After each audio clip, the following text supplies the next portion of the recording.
they got the drop on him. So they like, oh, he's getting in the shower. Oh, we're gonna wait for him to get in the shower. So boom, started to whoop him. He was screaming for their life. You know, one of the worst things you can do in prison is go in somebody's locker or their place where they're resting and take something that's not yours behind their back. هذا حد العالم، هذا طالب، هذا راسخ وإلى آخره. Assalamu alaikum wa rahmatullahi ta'ala wa barakatuh to all the RipRightHD disciples, YouTubers, and viewers.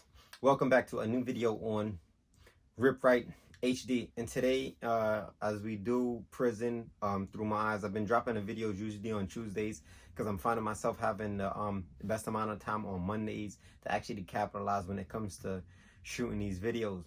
Okay, guys, as we say in the beginning of every video, for the most part, we're not glorifying it.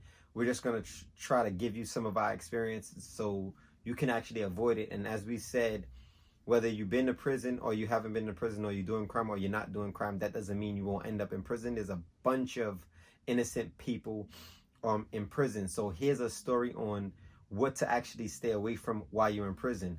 Okay, so at this time, I'm roughly about 20 years old, 21 years old, and I'm upstate in Governor Correctional Facility.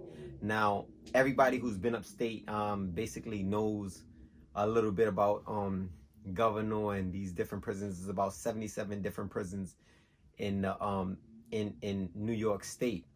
Okay, now one of the first rules is you don't really get involved with what we call, you know, homosexuals, right?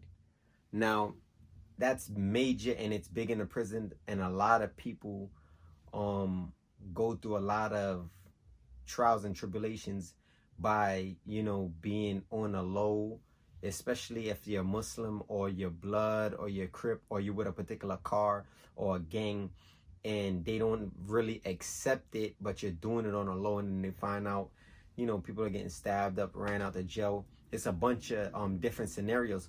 But in this case, this particular jail I was in at the time, they had transvestites in jail, and it was bad. You know, they had the guys really like with long hair getting injected, so they had breast. I mean, these dudes were looking like females. If you know, you just walked in and didn't know you was in a male facility, you would have really thought there was a female on the compound.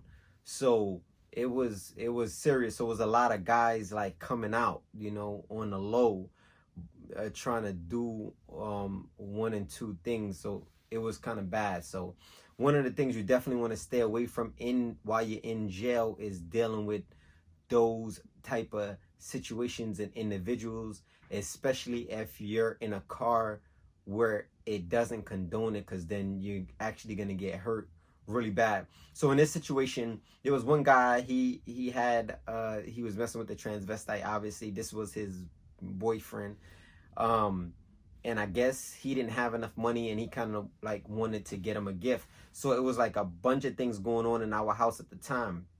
So it was an older Colombian guy. He was real cool, real quiet, didn't really mess with nobody, always stood to himself. But there was other younger Colombians in the house that didn't play. So he was missing his sneakers. So this was like a Sunday morning. He's missing his brand new pair of Reeboks, and nobody knows what happened. Like, who went in his locker, you know, because we have locks that we put on our lockers, but after a while, some people like leave their lockers open, especially in that dorm where we was in. It wasn't no sneak thieving going on. So when that happened, you know, that was like devastating. So what they did was, the Colombians got together and was like, yo, you know, we doing a locker search. So everybody's down with that, especially if you're a stand-up dude, you know. So we like, yo, why we put it together. You know, when police kind of like left out, we had dudes like open a locker and they went around and was searching, you know, like looking through everybody's locker. Nothing too crazy, you know, because we not supporting a person that sneak thieves. Robbery and strong arm is a little different in the state. People kind of respect that, but they're not going to respect you just sneak thieving, taking something behind somebody's back. Now, taking it from them in their face at knife point, whatever the case may be, that's definitely understandable according to state rules, okay? Now, we don't condone that in Islam.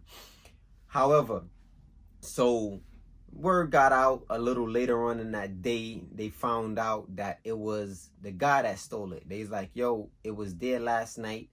There was no way that it could have left during breakfast. I seen it, but this guy went out on the first rec run. And, you know, they started to put 2 and 2 together. They started to ask their homeboys in this block, yo, what was going on in this block? Oh, he went down there early morning to the gym. He had a bag. He gave this. You know, it was just like a lot of speculation. And they considered it hardcore evidence that this dude has stole Colombia's brand new pair of Reeboks and gave it to his boyfriend. You know, his boyfriend, obviously, I told you, is a transvestite in another dorm, long hair, breast, and the whole 9 yards. So the whole dorm knows now. So the Colombians is going to each car, letting us know, yo, this dude is out of here. Stay out the way. We're going to push the envelope on him. So basically, everybody in the house knew exactly what was going to happen, except for the guy that it was going to happen to. Do you understand? So now I'm in the bathroom at this time.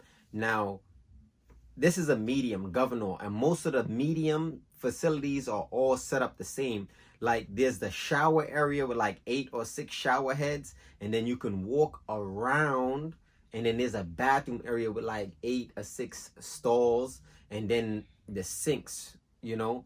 So you could either go in through the bathroom area and then walk around and get into the shower, or you could walk in through the shower area and vice versa. So you can go in and out. It's just like a circle. They're both connected.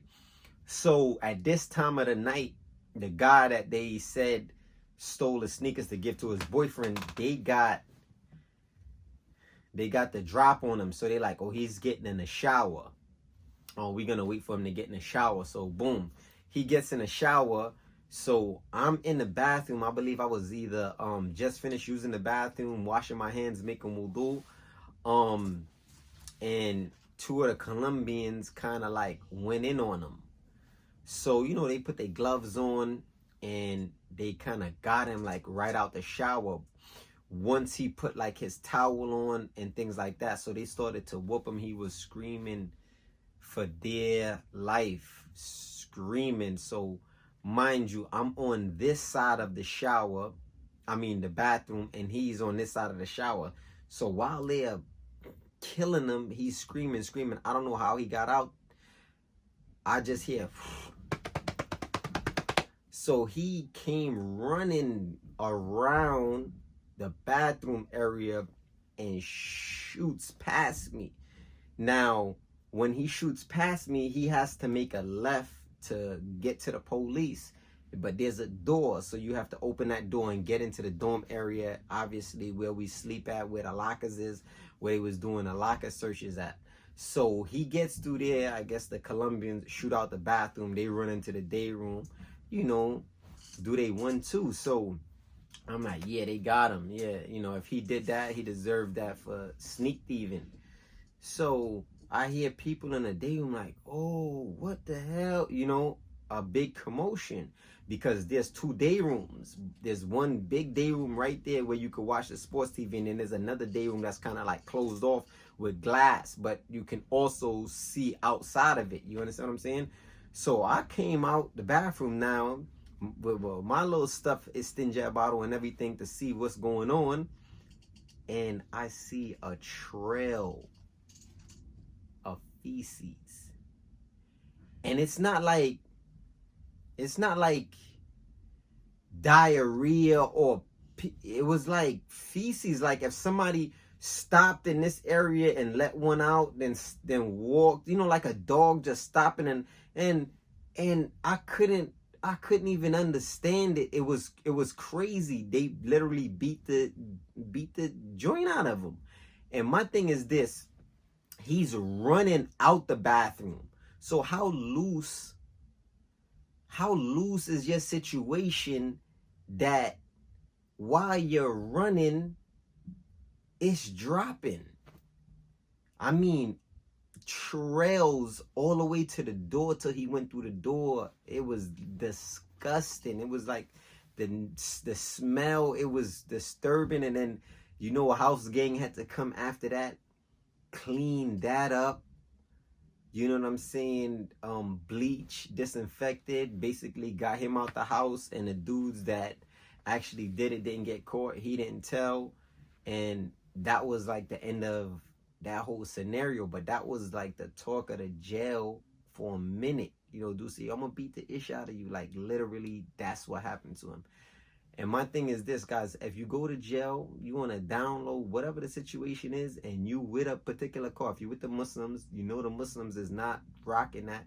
They're going to get you out of there. If you with the Bloods, you with the Crips, you with the Brooklyn car, you know, you with the Bronx, yo, whatever car you with, more than likely, if it ain't the Nietas, you know, for the most part, because they allow it for whatever reason, you're going to get into a serious situation. And I've seen so many different situations of people, you know, indulging in those acts with those particular people, and getting a cruising for it. But obviously his car or whoever he was with it, but his situation was sneak thieving, which is the #1 rule, man. If you see something, you want it, you ask for it. They either say yes or they say no. One of the worst things you can do in prison is go in somebody's locker or their place where they're resting and take something that's not yours behind their back.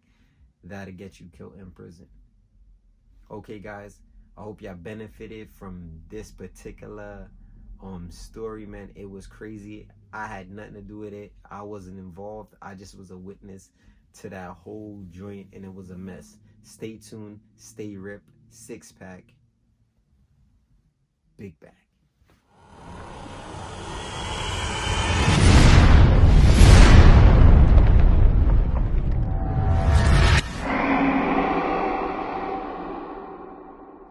Indeed, in the body, literal translation, is a lump of flesh, a piece of meat.